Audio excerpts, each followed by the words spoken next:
Buenas noches, amigos y amigas, ¿qué tal? Bienvenidos y bienvenidas. Estamos en Gente de Opiniones. Hoy es día de fiesta.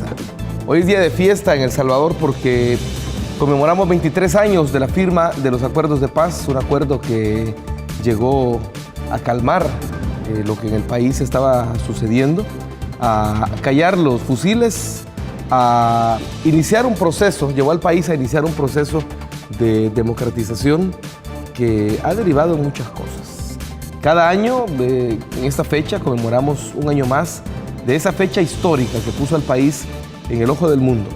Y lo puso de una manera positiva, porque los salvadoreños y salvadoreñas, fuimos capaces de solventar uno de los conflictos más duros, uno de los episodios más nefastos que ha vivido nuestro país, hablando desde pues, todo el proceso donde las dictaduras militares llevaron al país a que nos enfrentáramos entre hermanos.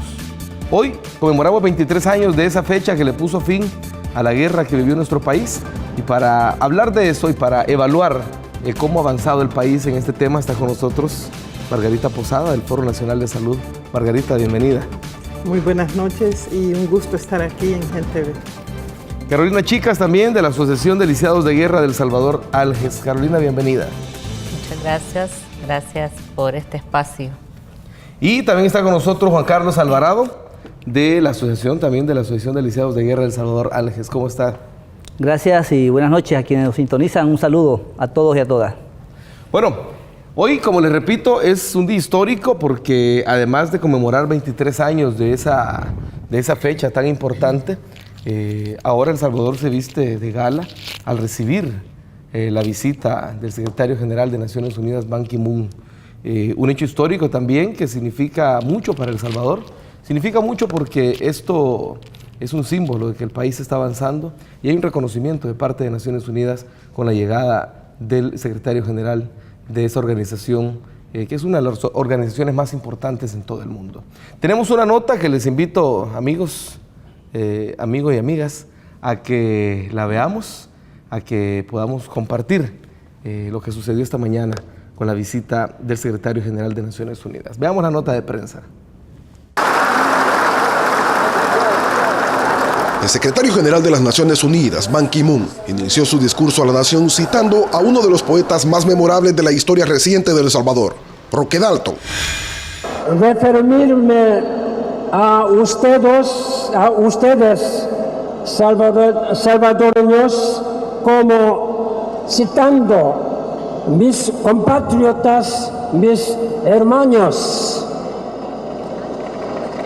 El Salvador recibe por primera vez, después de 23 años, es decir, tras los acuerdos de paz, a un secretario general de las Naciones Unidas. Ban Ki-moon destacó a El Salvador y su población como ejemplo ante el concierto de las naciones, al lograr conquistar la paz y mantener los esfuerzos por no retroceder ante ese gran acuerdo pactado el 16 de enero de 1992 en el castillo de Chapultepec, en México. Look around the world. Miren alrededor del mundo, vemos conflicto, vemos discordia. En muchos lugares difíciles la gente dice, nuestras diferencias son demasiado grandes, las heridas son demasiado profundas, la paz no es posible. A todos ellos les digo, miren al pueblo de El Salvador. Ban Ki-moon destacó además el trabajo desarrollado por los observadores de las Naciones Unidas, al tiempo que invitó a la sociedad salvadoreña a defender y continuar construyendo la paz. Your efforts have helped advance peace. Como resultado de esto, sus esfuerzos han ayudado a promover la paz en prácticamente todos los rincones del mundo. Este es también su legado. El funcionario del organismo mundial concluyó su discurso citando al arzobispo mártir, Monseñor Óscar Arnulfo Romero. Hace muchos años, Monseñor Óscar Romero definió el significado y la práctica de la paz. Dijo, la paz no es el producto del terror ni del miedo. La paz no es el silencio de los cementerios. La paz es la aportación generosa, tranquila, de todos para el bien de todos. Posteriormente, el presidente de la República, Salvador Sánchez Serén, se refirió al gran reto de toda la sociedad salvadoreña, la lucha contra la violencia y la criminalidad. que sí, El Salvador puede superar sus graves problemas cuando nos unimos, cuando actuamos juntos. Somos más fuertes, somos más firmes. Nos preocupa el problema de la inseguridad. El mandatario salvadoreño también mencionó el diálogo desarrollado para alcanzar la paz y el que se construye en la actualidad para vencer la violencia en el país. Ayer, cuando me presentaban el plan de trabajo, el Consejo de Convivencia Ciudadana, yo afirmaba que todos juntos vamos a derrotar la delincuencia, vamos a derrotarla, vamos a recuperar la paz para este país, todos juntos, todos unidos. El presidente Sánchez Serén dedicó parte de su discurso a recordar a las víctimas del conflicto armado. Es necesario también que hablemos de la verdad y la justicia, especialmente para las víctimas inocentes del conflicto y sus familias. Además, extendió su reconocimiento a todos los que trabajaron en el proceso de paz y el sacrificio realizado, así como a los integrantes de la Fuerza Armada. Bueno, ahí tenemos la nota que nos pone en perspectiva lo que sucedió esta mañana. Un hecho histórico. Llegó a nuestro país y está en nuestro país el secretario general de Naciones Unidas. Llegó para celebrar con todo el pueblo salvadoreño los 23 años de la firma de los acuerdos de paz.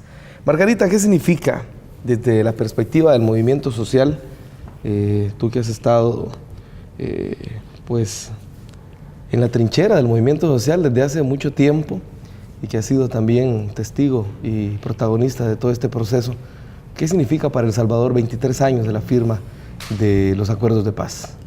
Bueno, en primer lugar, yo quiero decir que el 16 de enero se firma un acuerdo que es producto de todo un proceso que con anterioridad se fue pactando, ¿verdad? Entre los objetivos que tenían los acuerdos de paz, se encontraba, por ejemplo, el terminar el conflicto armado por la vía política. Y esa era una demanda tanto del FMLN como de la burguesía, de la oligarquía, expresada en el presidente Cristiani, ¿verdad? Ya cuando la oligarquía se para al frente es porque hay crisis. Y ellos estaban negociando ya todo el programa de ajuste estructural, todas las privatizaciones, y no les servía un conflicto.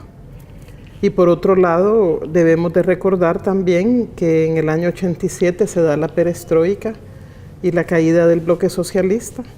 Entonces, digamos, las condiciones internacionales inciden y además la demanda de paz, ¿verdad?, de la población. Se da también como un objetivo la democratización del país, garantizar el respeto a los derechos humanos, la reunificación de la sociedad salvadoreña, como los 4 grandes objetivos de los acuerdos de paz. Perdón, y hubo varios encuentros, ¿no?, entre la guerrilla y representantes del gobierno que fueron dando la pauta para llegar a ese punto, sí, ¿no? Yo creo que es importante decir que dentro de esta ronda de diálogos y de negociaciones a partir de los problemas fundamentales que habían generado el conflicto, se plantea también el desarrollo de reformas constitucionales. Y es así como el 27 de abril de 1991 se plantea una serie de reformas constitucionales, pero para que sean válidas tenía que aprobarlas esa asamblea que terminaba su mandato el 30 de abril y que se corrió en aras de fortalecer el tema de los acuerdos de paz. Y la ratificó la nueva asamblea entrante.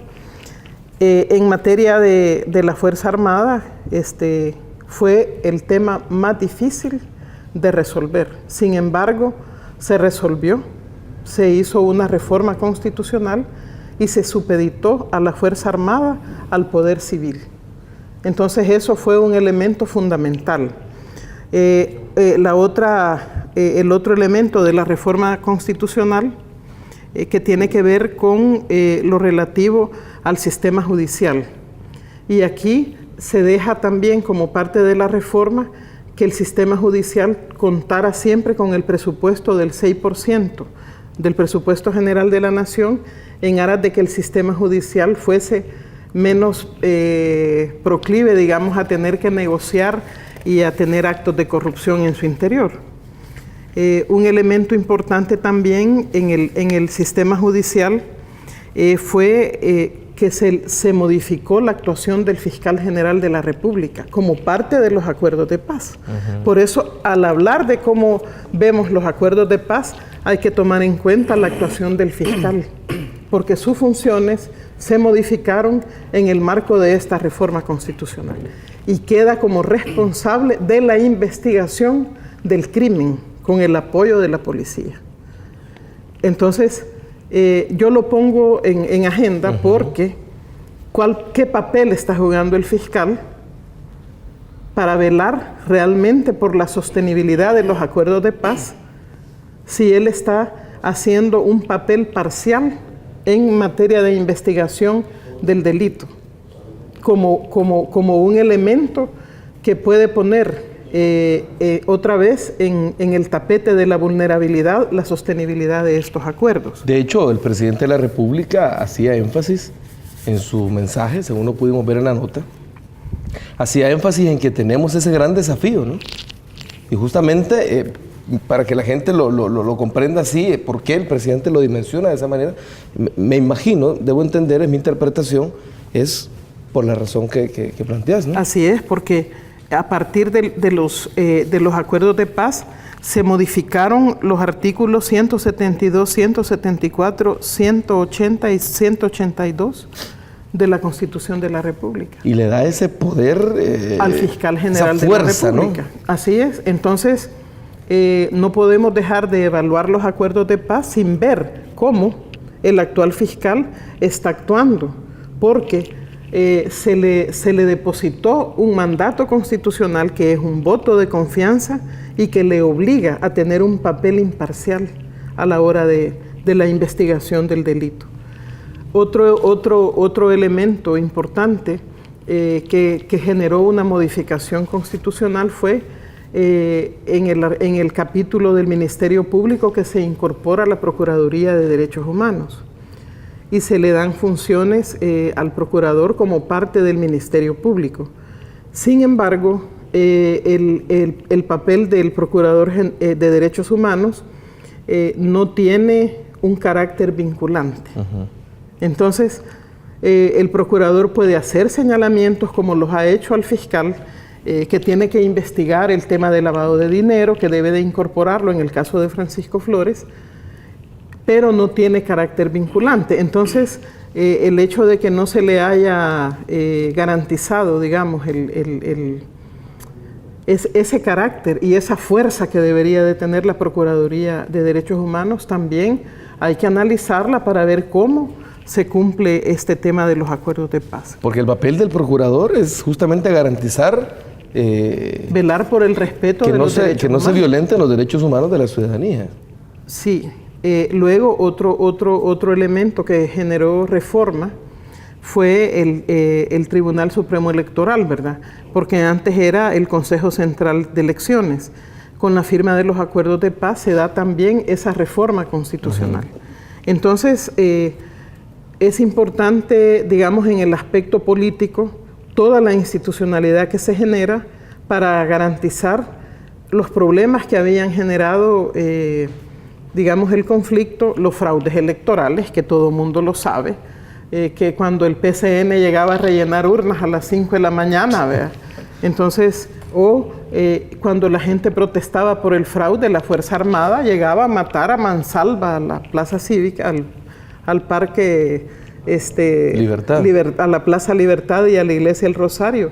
Entonces, se modifica por eso la ley y todo el marco que rige las elecciones en el país a fin de garantizar procesos transparentes.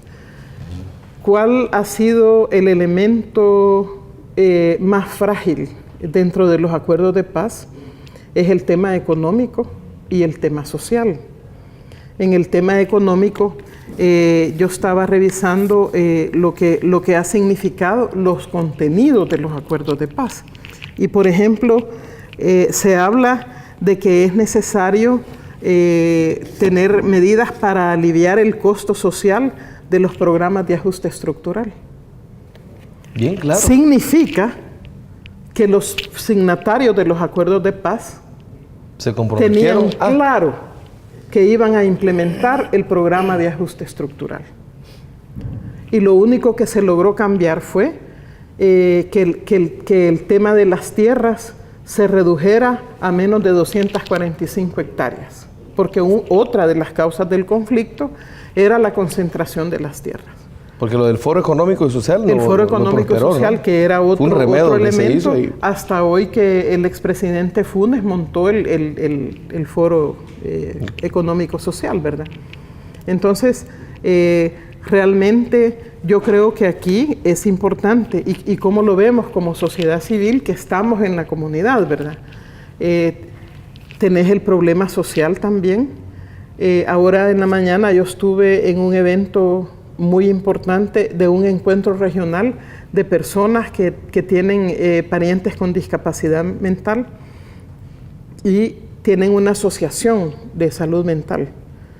Y estábamos viendo cómo después de la guerra, hubo una preocupación por reconstruir las carreteras, los puentes, el aeropuerto, los puertos, pero el tejido social no. Y es la factura que estamos pagando hoy.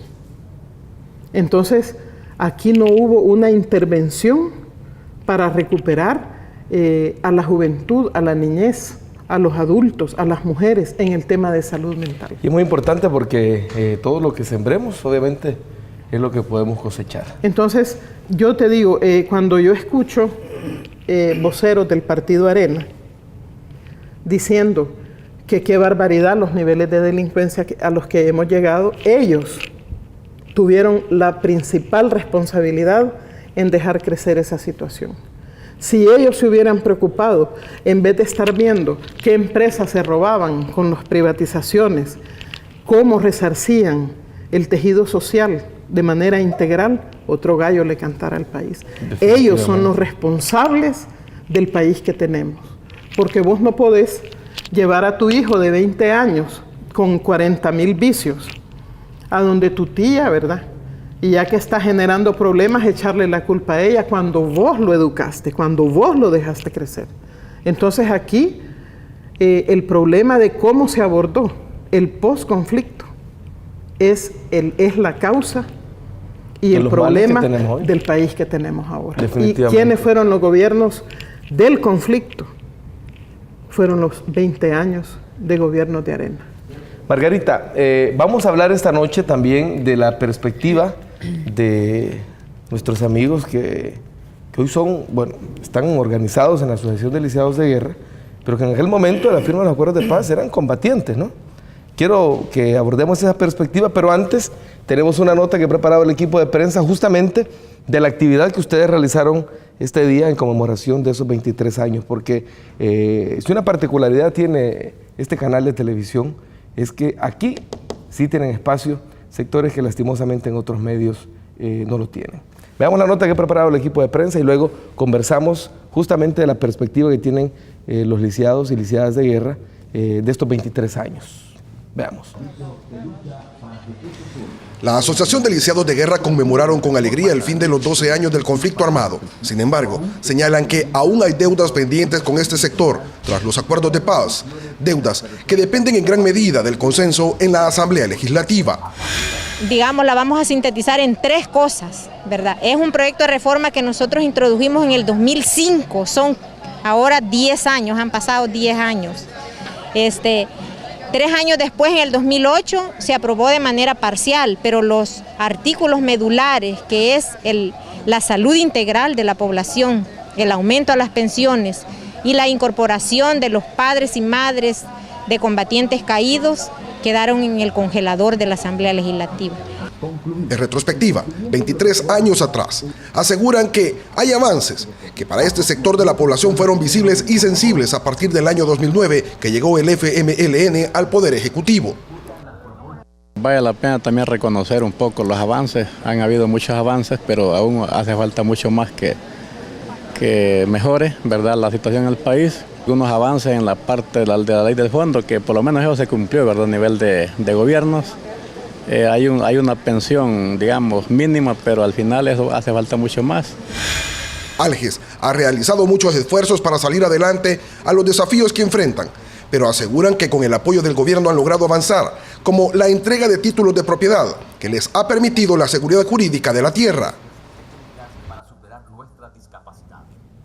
Bueno, ahí tenemos la nota de la actividad que realizaron este día.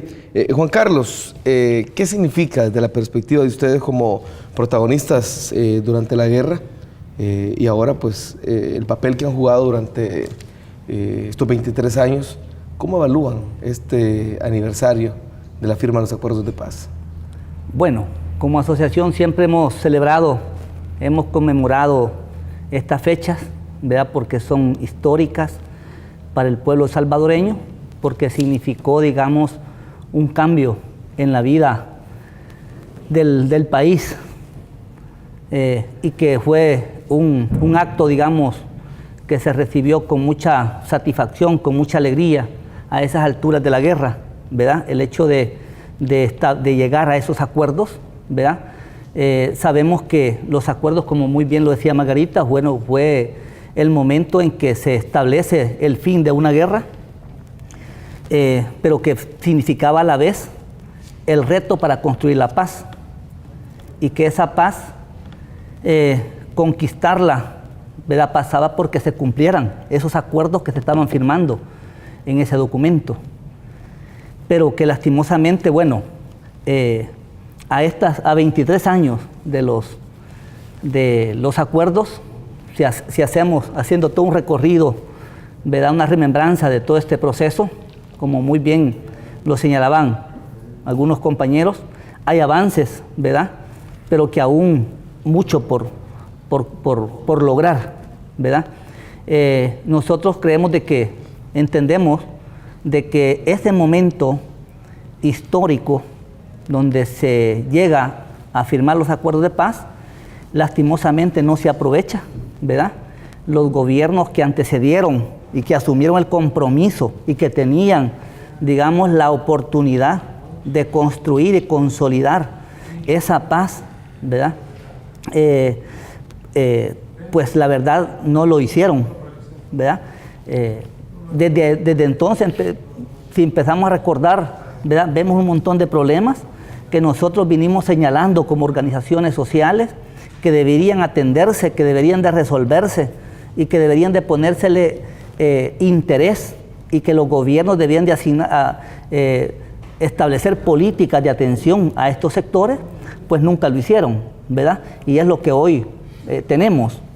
Pues los problemas no nacieron hace 10 años, ¿verdad? Vienen desde mucho más atrás, y por lo tanto, pues creo de que nosotros como organización, ¿verdad?, lamentamos esta situación en que hoy vivimos, ¿verdad?, porque es una cosa complicada, ¿verdad?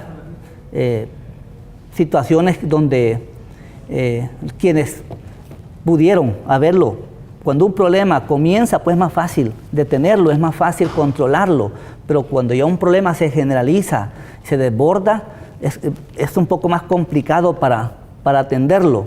Eso como para cualquier familia, ¿verdad? Cuando comenzamos a crear nuestros hijos, cuando están chiquititos, ¿verdad?, podemos educarlos, podemos inculcarles nuestras culturas de familia, ¿verdad? Pero cuando ya crecen, pues es más difícil. Pues igual pasa en la sociedad. En ese sentido, pues como Asociación de Lisiados de Guerra del Salvador, Héroes de Noviembre 89, pues, ¿verdad?, sí aplaudimos y siempre reconocemos esta fecha como una fecha muy importante, pero a la vez lamentamos, ¿verdad?, que no se haya llegado, ¿verdad?, a cumplir esos acuerdos de paz.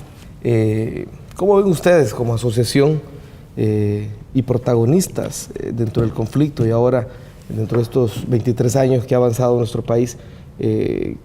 ¿Cuál es la visión que ustedes tienen luego de firmados los acuerdos de paz y de cómo el país ha avanzado? Bueno, igual como decimos la mayoría, sí han habido cambios, sí se ha avanzado, pero falta mucho, ¿verdad? Y eso es la esperanza que todos tenemos, ¿verdad? De que realmente con el cambio que hemos tenido ahora y esperamos en las próximas elecciones también pues haya un cambio que genere gobernabilidad, ¿verdad?, al Ejecutivo, ¿verdad?, que realmente sigamos avanzando en esos temas y quizás como el tema más sentido de nuestra población ahorita y como lisiados pues es el tema económico y la seguridad, ¿verdad?, y que están amarrados, ¿verdad?, porque nosotros como lisiados pues estamos afectados en ese aspecto, ¿verdad? Y por ejemplo lo que decía la compañera Margarita, ¿verdad?, que quizás la deuda más grande que tenemos ahorita es el aspecto económico, donde no se ha visto, ¿verdad?, cumplidas esas promesas de los acuerdos de paz. Y es el resultado que tenemos ahora, pues yo creo que para nadie es desconocido que la situación delincuencial tiene un fondo económico, ¿verdad? O sea, ¿qué pasó con todos estos jóvenes que ahora están delinquiendo? O sea, ¿dónde están los papás? Están en el extranjero, ¿verdad?, buscando, ¿cómo se llama?, oportunidades que aquí no se generaron, ¿verdad? Entonces quedó la familia destruida, los niños abandonados, y eso es el resultado, pues, ¿verdad? Entonces, y pues lamentablemente es así, que fueron los gobiernos que antecedieron, ¿verdad? ¿Por qué no decir así? Los gobiernos de derecha, ¿verdad? Después de los acuerdos de paz tuvieron esa oportunidad. Tuvieron 20 ¿verdad? años. 20 años. Casi 20 años, ¿no? Y ahora realmente con apenas 5 años y meses que lleva la izquierda, pues no se puede esperar un cambio cuando ya encontramos el país en estas condiciones, ¿verdad? Entonces, nosotros quizás estamos afectados por esa situación como sector, pero tenemos esperanza, ¿verdad?, de que el pueblo salvadoreño va a seguir siendo sabio hoy en este proceso electoral, ¿verdad?, y vamos a votar porque la gobernabilidad de este país sea una realidad y los cambios realmente no tengan tropiezo, porque eso es lo que pasa, que ahorita hay tropiezos, ¿verdad?, y hay que negociar, por decir así, para lograr una reforma social o un programa social, ¿verdad? Eso es la expectativa o cómo nosotros vemos la Eso situación. para garantizar, como decía en su intervención esta mañana el secretario general de Naciones Unidas, que me parece, yo resumiría que el gran mensaje que nos dejó, el mensaje, mejor dicho, el mensaje central de lo que dijo esta mañana el secretario general de Naciones Unidas es la invitación que nos hizo a mantener vivo el espíritu de los acuerdos de paz. Es decir, Margarita, ¿cómo ves tú el hecho de que el mismo secretario de Naciones Unidas venga y nos invite justamente a eso? Bueno, yo quiero decir que en el tema económico no es que no se cumplieron los acuerdos de paz. Los acuerdos se cumplieron, porque aquí se habla en el artículo 2 del tema económico-social, se respetará el estado actual de tenencia de la tierra dentro de las zonas conflictivas, mientras se dé una solución legal satisfactoria al régimen de tenencia definitivo. Se revisarán las políticas de otorgamiento de créditos al sector agropecuario. O sea que la burguesía, la oligarquía representada en el partido Arena, desde ese entonces hasta la fecha, se garantizó que las tierras no se traspasaran a los tenedores, sino hasta que hubiera una situación legal. O sea, aquí El acuerdo debió de haber sido, se trasladarán las tierras y después buscas el mecanismo legal. Pero ese debió de haber sido el acuerdo. Se protegieron. Se protegieron y fíjate lo que ponen, las partes se remiten a una negociación comprimida en las siguientes materias.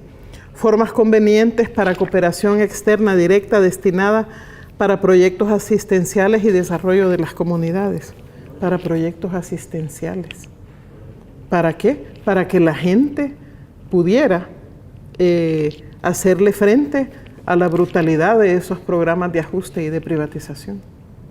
Eso dicen los acuerdos de paz en materia económica. No es que no se cumplieron, es que así se pactaron. Entonces, cuando el secretario general de las Naciones Unidas hace un llamado al país a cumplir el tema de la reunificación, significa que debemos hacer otra vez un ejercicio para evaluar los problemas actuales que tenemos. Y aquí se ha hablado de algo muy concreto, la situación económica del país. No debemos olvidar que en la gestión del expresidente Calderón Sol se cambió el modelo y se sustituyó la producción interna por terciarizar la economía. Se abandonó el agro y se trajeron maquilas. Se hizo un país totalmente de consumo basado en las finanzas y en el comercio. Y dejamos de producir de manera deliberada por una política de Estado. ¿Por qué? Porque los grandes beneficiarios son los acaparadores de frijol ahora, que como vienen las elecciones, acaparan el frijol para que sube el precio. Son los mismos que tienen en sus empresas privadas de seguridad más agentes que en la Policía Nacional Civil, y que, mira qué casualidad, que cada vez que hay elecciones incrementa el número de muertos. Y eso es por casualidad. No, eso es deliberado. Entonces, bueno, y hoy con la característica de que son policías. Se está asesinando. Claro, policías. viene el de las Naciones Unidas. Hay que dejar mal parado al gobierno, ¿verdad? Entonces, hoy démosle en la nuca a los policías. Y después salen ellos mismos. Ay, los pobres policías, pobrecitos. Sí. Y ellos no tuvieron 20 años ahí a los pobres bomberos en la calamidad que están, y ahora salen pobres los bomberos. O sea, disculpame. Pero tampoco les aprobaron tampoco el les apoyo aprobaron que ellos el pedían. presupuesto. Pero si nosotros no abandonamos ese sentimiento y esa doble moral, ese discurso hipócrita de la burguesía salvadoreña, que habla de una manera como si no tuviera nada que ver con el problema, cuando ellos son la principal causa de los problemas que tiene el país. Si ellos no cambian, porque yo creo que por parte del pueblo, de las comunidades, de los lisiados y lisiadas de guerra, de las mujeres, queremos un proyecto de país, pero que tenga a la base el respeto a la vida, no el interés del mercado. Y ahí chocamos. El día que estos cínicos, hipócritas y además estúpidos, porque no se dan cuenta que el país y el clima que generan no les permite tampoco a ellos crecer económicamente, hasta que no entiendan eso, muy difícilmente se va a poder hacer un proyecto de país en armonía. Ustedes, Juan Carlos, ¿cómo ven el hecho de que nos invite justamente el secretario en su venida a mantener ese espíritu que llevó al país a firmar los acuerdos de paz? Bueno, yo creo que porque en realidad es un hecho importante y, ¿verdad?, que vale la pena, independientemente de los defectos que tiene, ¿verdad?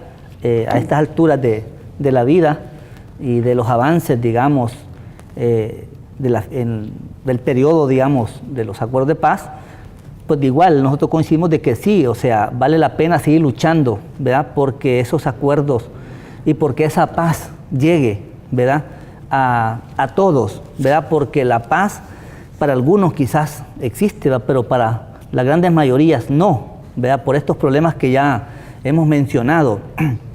Hoy por hoy se centra el problema en los jóvenes que están metidos en pandillas, pero detrás de eso no se dice qué tantas cosas hay, ¿verdad? Yo creo que el problema de las pandillas es el efecto, digamos, de problemas más profundos que se han venido dando, ¿verdad? Por ejemplo, la parte de la corrupción de cuello blanco, ¿verdad? Que nunca se combatió, la impunidad, ¿verdad? Por la cual siempre las organizaciones expresamos que debería de ejercerse la justicia, ¿verdad? Que se esclareciera, ¿verdad? Esos procesos nunca se hicieron, siempre se evadieron. Aquí ha prevalecido la política demagógica, ¿verdad? Que nos dicen sí aquí, pero por detrás otra cosa, ¿verdad? Lamentablemente, ¿verdad? Siempre han jugado con los intereses del pueblo salvadoreño, ¿verdad? Que solo en tiempos de campaña, ¿verdad?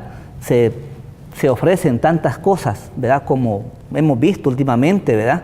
Que estos mismos demagógicos, por un lado, ¿verdad? Dicen quitarle el nombre de una calle, por ejemplo, que lleve el nombre de un santo, la calle San Antonio Abad, ¿verdad? Y por otro lado quieren venerar a un asesino, ¿verdad?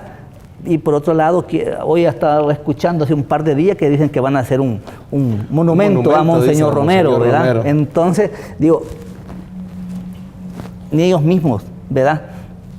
Bueno, quizás se entienden, pero quizás es la manera de querer jugar con los sentimientos del pueblo salvadoreño. Y de esa manera nunca, en realidad, vamos a avanzar. Mientras que ellos no se despojen de esas ideas hipócritas, ¿verdad? Va a ser cuesta arriba, ¿verdad? Para quienes en verdad ponen su sacrificio, ponen todo su talento, ¿verdad? Porque este país avance, ¿verdad? Pero ese es el reto. Creo que el pueblo salvadoreño, todos juntos, ¿verdad? Unidos, deberemos, ¿verdad?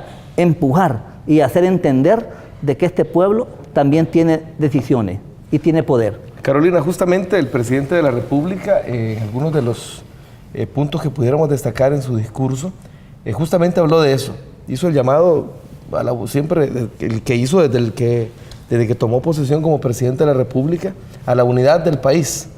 Y él dijo que juntos, que unidos, podemos hacerle frente a esos retos. ¿Cómo ve ese mensaje del presidente en esta fecha, Carolina? Pues yo creo de que la firma de los acuerdos de paz fue el producto de ese sentir del pueblo salvadoreño, no fue Cristian el que se le ocurrió, bueno, terminemos la guerra, va. No, es porque había toda una organización, ¿verdad? Todo un sentimiento y una necesidad y una expresión del pueblo salvadoreño, ¿verdad? Y el problema es que ahorita, digamos, estamos como en el filo, ¿va? O sea, o realmente construimos o terminamos de construir la paz o caemos en otra situación peor, porque yo no comparto cuando algunas personas expresan ahora estamos igual que la guerra. No es así. O sea, el ejército guerrillero no era un asesino, ¿verdad? No mataba como matan ahora a sangre fría, como matan a familias, a jóvenes. Era otra situación, ¿verdad? Ahora usted no sabe de dónde le va a aparecer alguien queriéndolo matar, ¿verdad? Entonces es una situación peor. Además hoy es crimen organizado. Exactamente, o sea, lo que usted ve en la calle pues son los hipotes que utiliza el crimen organizado. Son esa cortina de humo, sí, es la pandilla, pero como dijo Juan Carlos, atrás no es la pandilla, pues quien está orquestando esta situación, ¿verdad? Y es ahí donde entra lo que se llama la impunidad, ¿verdad? O sea, ¿qué pasa con aquellos grandes cuando los meten presos, ¿verdad? Primero, ¿a dónde van? Van a la Bartolina. No, antes van al Hospital de la Mujer. Exacto. Antes van al Hospital de la Mujer. Entonces, comenzando por ahí. Y segundo, pues, al final nosotros podemos enumerar el caso de todos esos Majano, de Flores, de un montón de Romero, ¿vea? Entonces, que al final de este Gil que estuvo ahí, que al final uno ya no sabe ni qué pasó con ellos, ¿verdad? Entonces, esa es la situación. Y sí es cierto, los que somos buenos, los que queremos la paz, somos más. Definitivamente. ¿Verdad? Entonces... Eso sí que es una gran frase, definitivamente. Entonces significa de que podemos construir, ¿verdad? Que podemos vencer esta situación, ¿verdad? Entonces es un reto a la unidad, o sea, y el presidente tiene razón. Si todos nos unimos, creo que vamos a pasar este mal momento. Hoy el discurso del secretario general de Naciones Unidas tuvo unas pinceladas muy interesantes. Comenzó citando a Roque Dalton y nos llamó salvadoreños. Me voy a tomar el atrevimiento de llamarles mis compatriotas, mis hermanos, citando a Roque Dalton. Luego citó a Ali Primera, el fallecido vocalista de los Guaraguao, diciendo: El Salvador tiene el cielo por sombrero y tiene alta su dignidad. Luego citó a Monseñor Romero y la definición de paz que hizo Monseñor Romero. Y además visitó la cripta, donde están los restos de nuestro San Romero de América. ¿Cómo viste estos elementos que formaron parte del discurso del secretario general? Bueno, yo como salvadoreña y respetuosa de la historia, considero que haber incorporado esos elementos a su discurso tiene que ver con reconocer que El Salvador ahora es un país diferente, que tenemos también un santo y que tenemos un poeta que reivindicar en la historia, ¿verdad? Y que tienen, junto con Ali Primera, el factor común de la búsqueda de justicia y de equidad, porque citarlos a ellos cuando han sido agentes de cambio, agentes de lucha por los derechos, yo creo que nos motiva a seguir el curso de la historia como hasta hoy lo hemos hecho, ¿verdad? De seguir en la lucha por los derechos. Y como dice también la milonga del fusilado, ellos seguirán viviendo en la medida que nosotros sigamos luchando. Ahora, Juan Carlos, el secretario general de Naciones Unidas también hizo un reconocimiento muy importante en sus declaraciones a la prensa al hecho de que el gobierno ha conformado un consejo ciudadano, un consejo nacional para la prevención de la violencia, para encontrarle una respuesta de país al problema de la delincuencia. ¿Cómo ven este hecho de que el secretario general, y además dijo que Naciones Unidas estaba con toda la disposición de empujar este proceso? Bueno, nos parece importante, ¿verdad?, que el secretario reconozca ese esfuerzo, ¿verdad?, y que ojalá quienes conforman también este consejo, ¿verdad?, también lo hagan con toda la seriedad que se merece el pueblo salvadoreño para implementar esas políticas y esas estrategias, ¿verdad?, de integradoras, ¿verdad?, porque el problema, la solución al problema pues requiere de eso, ¿verdad?, de una intervención que integre todos esos elementos, claro, que genera, ¿verdad?, este tipo de convulsiones sociales. Pues nos parece importante, ¿verdad?, porque eso motiva también e impulsa, ¿verdad?, a continuar trabajando en esa dirección que se merece, ¿verdad?, y que ojalá, ¿verdad?, arroje esos resultados que todos estamos esperando, ¿verdad?, para que esta paz que todos anhelamos llegue a nuestros hogares, a nuestros trabajos, a donde quiera que nos movilizamos, ¿verdad? Y creo de que esa es la seriedad, y yo que ojalá pues se despojen, ¿verdad?, aquellos que aún demagógicamente han venido jugando con estos sentimientos, ¿verdad?, haciendo cosas, maquillajes, ¿verdad? Ya basta, ¿verdad? Creo que ahora es el momento, y creo que hoy el 23 aniversario de los acuerdos de paz debería de asumirse como un reto para que el 24 aniversario, ¿verdad?, sea un 24 pues con mejores resultados, ¿verdad?, porque el beneficio será para todos. Definitivamente. Carolina, ¿cómo debemos asumir como sociedad, a juicio de ustedes, cómo debemos asumir este compromiso y sobre todo a la luz de un acuerdo de paz que nos invita a unirnos como país para poder enfrentar el problema de la inseguridad ciudadana? Yo creo que nosotros como ciudadanos debemos de asumir la parte que nos toca, no esperar que el gobierno con una varita mágica nos resuelva el problema, ¿verdad? Sino que nosotros ser parte, ¿verdad? Y decir, bueno, ¿qué es lo que nosotros nos toca hacer? ¿Cuál es la parte que vamos a hacer? Hay un consejo, ¿verdad?, como el que va a dirigir, pero nosotros tenemos que poner nuestra parte, pues igual que hicimos en el tiempo de la guerra, ¿verdad? ¿Cómo construimos la paz? Todos somos, como dice nuestra consigna, nosotros somos forjadores de la historia, de la paz. Entonces tenemos, cada uno de nosotros, un papel importante que jugar. Y no podemos estar esperando que los demás hagan las cosas y nosotros quedarnos en nuestra casa y a ver qué van a hacer. Sobre todo, ¿verdad?, porque, como dice Margarita, se da mucha doble moral. Hay quienes están señalando, criticando, pero no hacen nada. Sí, o hacen todo lo contrario, ¿no? Al revés, echándole más leña al fuego. No me queda más tiempo que para contarles, bueno, ustedes ya lo saben, pero estamos de manteles largos. Mañana cumplimos nuestro primer aniversario, un año de estar caminando junto a este país, junto a la gente, haciendo... y creo que lo estamos intentando, pero creo que lo estamos haciendo de alguna manera. Nos sentimos muy orgullosos de eso y ver a todos estos muchachos, nuevas generaciones, echándole ganas. Estamos tratando de hacer una televisión diferente. Así es que quisiera que le mandaran un saludo al equipo y a la ciudadanía que nos ha acompañado durante este año. Margarita.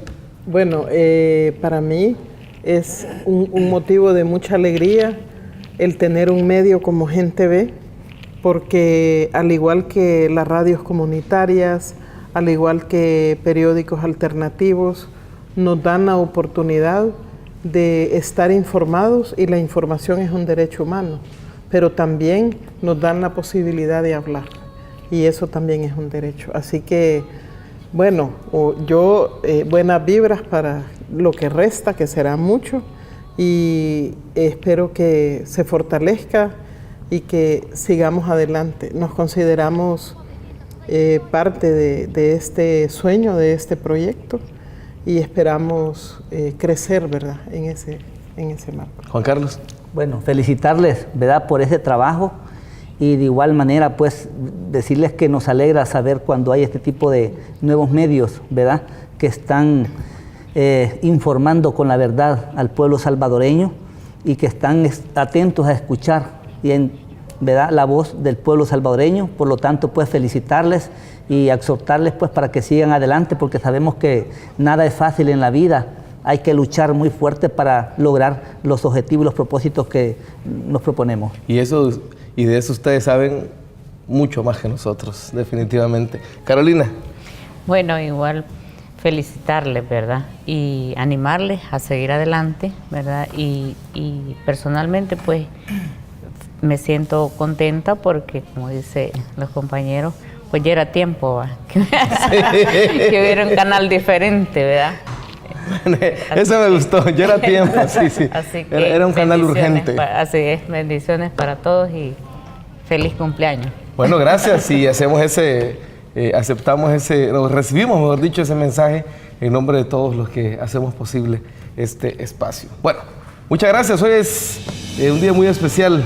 Estamos conmemorando 23 años de la firma de los acuerdos de paz. Soy Luis Rivera, con la satisfacción de haber contribuido un poquito más a que la gente esté debidamente informada, orientada como debe ser, desde un medio de comunicación como este, que ha venido para quedarse y para hacer la nueva televisión. Pasen muy buenas noches.